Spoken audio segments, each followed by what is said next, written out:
대법원의 무효 판결이 내려졌던 서귀포시 예래동 휴양형 주거단지 공사가 중단됐습니다.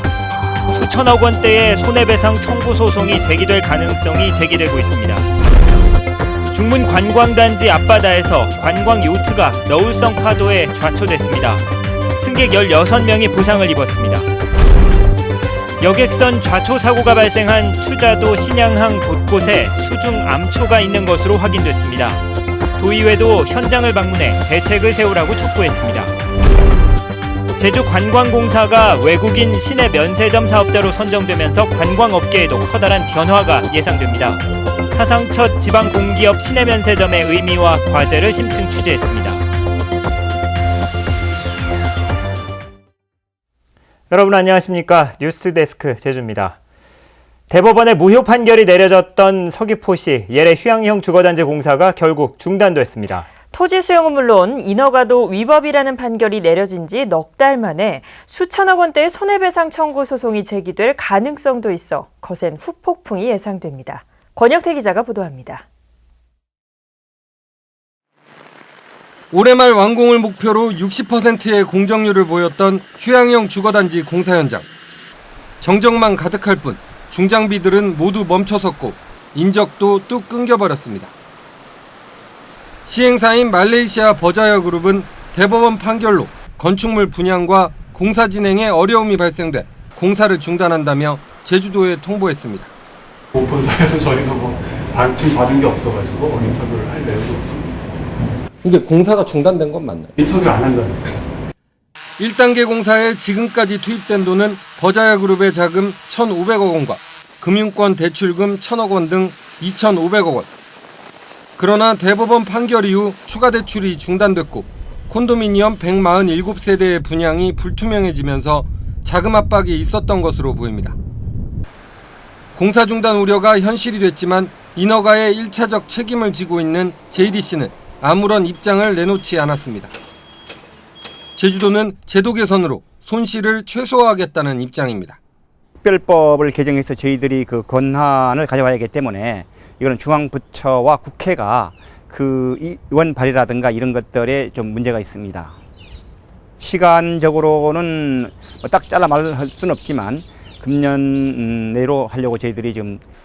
하지만 공사 중단이 장기화될 경우 이번 사태가 국제적인 소송으로 비화될 우려도 높습니다.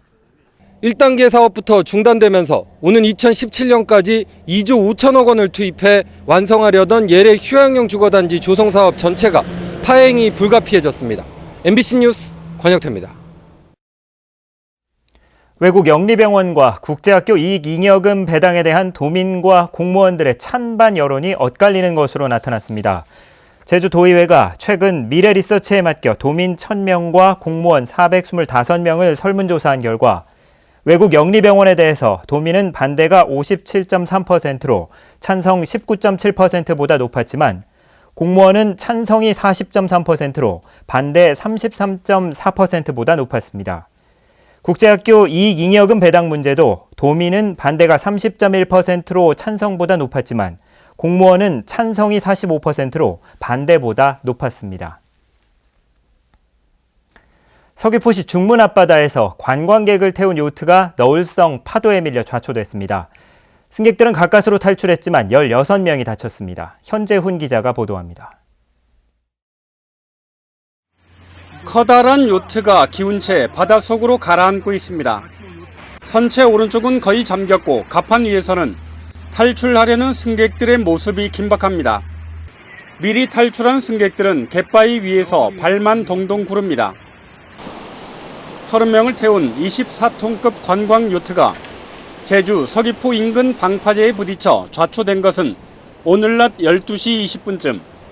대기 중에 파도 맞아가지고 그다음에 입구에서 저 부딪혀가지고 승객을 거기서 다 보트로 구조했고. 사고가 난 요트에는 어린이 3명을 포함한 관광객 27명과 승무원 3명이 타고 있었지만 40여 분 만에 모두 구조됐고 16명은 다쳤습니다. 요트에서는 기름도 일부 유출됐습니다. 관광객들은 충돌 당시 충격이 컸다고 말합니다. 근데 나하고 찢어지고 그랬잖아요. 자기 나서 기절하고. 해경은 요트장에 정박하려다 너울성 파도에 밀려 사고가 난 것으로 보고 정확한 사고 경위를 조사하고 있습니다. MBC 뉴스 현재훈입니다. 최근 여객선 좌초 사고가 발생한 추자도 신양항에 거대한 수중 암초들이 곳곳에 흩어져 있었던 것으로 MBC 취재 결과 확인됐습니다. 도의원들도 현장을 방문해 대책을 마련하라고 촉구했습니다. 김찬년 기자입니다. 지난달 3,000톤급 카페리 여객선 레드포로가 좌초한 추자도 신양항. 바닷속 상태를 확인하기 위해 직접 들어가 봤습니다. 사고 지점에는 레드포로가 충돌했던 거대한 암초가 산산이 부서져 있습니다. 배 밑바닥이 찢어지면서 나온 파편들도 여기저기 흩어져 있습니다. 암초의 수심은 불과 3.2m.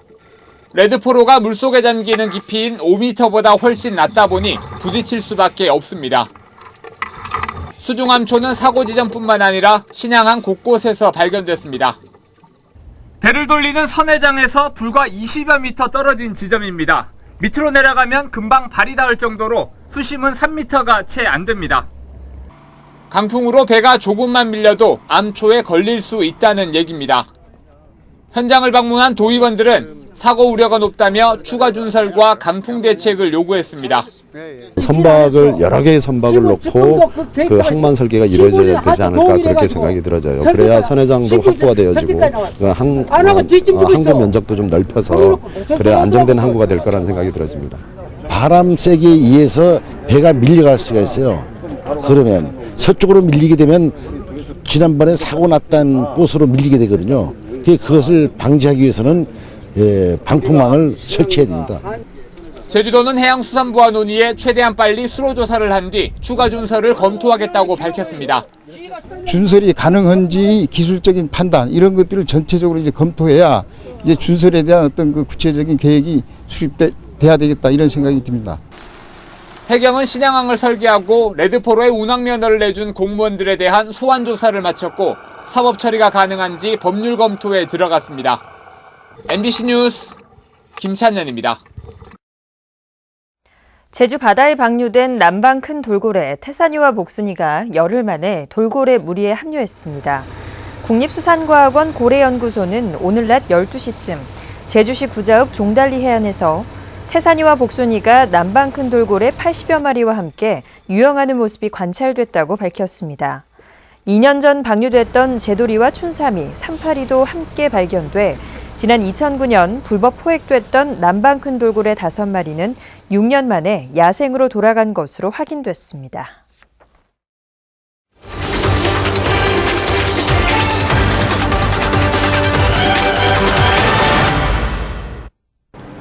제주관광공사가 신규 외국인 시내 면세점 사업자로 선정되면서 그동안 대기업이 주도해온 면세사업 시장에 큰 변화를 예고하고 있습니다. 제주관광공사는 이곳 중문단지에 컨벤션 센터의 내국인 면세점과 함께 외국인 면세점도 운영하는 국내 유일의 지방 공기업이 되는데요. 관광공사의 이번 외국인 면세점 사업권 획득에 따른 기대 효과와 과제를 심층 취재했습니다. 롯데와 신라가 양분해온 외국인 면세점 시장에 제3의 업체가 진출한 것은 지난 2003년 한진 면세점 폐업 이후 12년 만입니다. 제주관광공사 시내면세점은 오는 9월 직원 400여 명을 채용한 뒤 중문단지 롯데호텔에 연말까지 문을 엽니다. 지방 공기업이 면세점을 운영하면서 기대되는 가장 큰 효과는 운영 수익의 지역 환원. 연간 360억 원이 목표인 면세점 수익금은 관광객 유치 마케팅의 50%, 인프라 구축 30%, 지역사회 환원과 중소상권 육성에 각각 10%씩 쓰이게 됩니다. 중문단지의 내국인과 외국인 면세점을 함께 운영해 지역 균형 발전 효과도 이끌어낸다는 계획입니다. 시내 면세점을 관광 허브인 중문 관광단지에서 성공적으로 운영함으로써 중문 관광단지의 위상을 다시 높이고 서귀포시 경제 활성화에 앞장서겠습니다. 특히 지나친 경쟁으로 비뚤어진 면세점 시장 질서를 바로잡는 효과도 기대됩니다. 지역에 떨어지는 어떤 돈보다 사실 외부로 유출되는 그런 문제들이 있는데 공기업이 사실 면세 사업에 진출함으로써 이런 것들이 조금 더 투명해질 수 있는 그런 계기를 만들 수 있을 거라고 기대는 합니다. 하지만 이미 국내 굴지의 대기업들이 장악한 면세점 시장에서 제주관광공사가 살아남기 위해 풀어야 할 과제도 만만치 않은데요. 계속해서 박주연 기자가 짚어봤습니다. 제주 관광을 마친 중국인 관광객들이 크루즈 여객선으로 돌아갑니다. 그런데 중국인들이 저마다 손에 든 쇼핑백에는 제주 시내 면세점들의 상표가 눈에 띕니다. 체류 시간이 3, 4시간에 불과하다 보니 제주항과 가까운 제주 시내 면세점에서 쇼핑을 하며 시간을 보내는 겁니다. 이 때문에 제주관광공사가 서귀포시에 내는 면세점은 경쟁력이 떨어질 것이라는 이야기가 벌써부터 나오고 있습니다. 최근에는 거의 만가격이 많아요. 왜냐면 왔다 갔다 중간에 2시간을 거리니까 거의 사람들이 원하지 않을까. 최근 제주시로 이전한 롯데면세점. 개점과 함께 샤넬과 에르메스, 누이비통 등 세계적인 명품 브랜드를 유치하려 했지만 협상에 실패했습니다. 이런 상황에서 제주관광공사가 고급 브랜드를 유치하기는 더 어려울 것이라는 전망이 나오고 있습니다. 예, 그 고급 유명 브랜드에서는 각 지역별로 자기의 점포수를 이제 배정을 하고 한 개 내지 2개를 하는데 면적이라든지 위치 그런 여러 가지 이 요구 조건이 까다로워서 중소상인들과의 마찰도 우려되고 있습니다. 제주관광공사가 브랜드의 40%를 국산과 중소기업으로 채울 경우 비슷한 제품을 취급할 수밖에 없기 때문입니다. 또다시 관광공사에서 또 생긴다면 상권 하나가 또 그쪽에 형성이 되기 때문에 저희 지역 상권으로 봤을 때는 이제 상권이 자꾸 이렇게 분리돼서 점점 어려워져가는 상황이 되는 거죠. 제주관광공사는 대기업들의 견제 속에서 경쟁력을 확보해 수익을 창출해야 하는 것은 물론 지역 상권과도 상생해야 하는 2가지 과제를 안게 됐습니다. MBC 뉴스 박주연입니다. 박근혜 대통령이 광복절 사면 검토를 지시한 가운데 새누리당 제주도당이 강정마을 주민에 대한 특별 사면을 중앙당과 정부에 건의하기로 했습니다. 뉴스데스크 제주였습니다. 고맙습니다.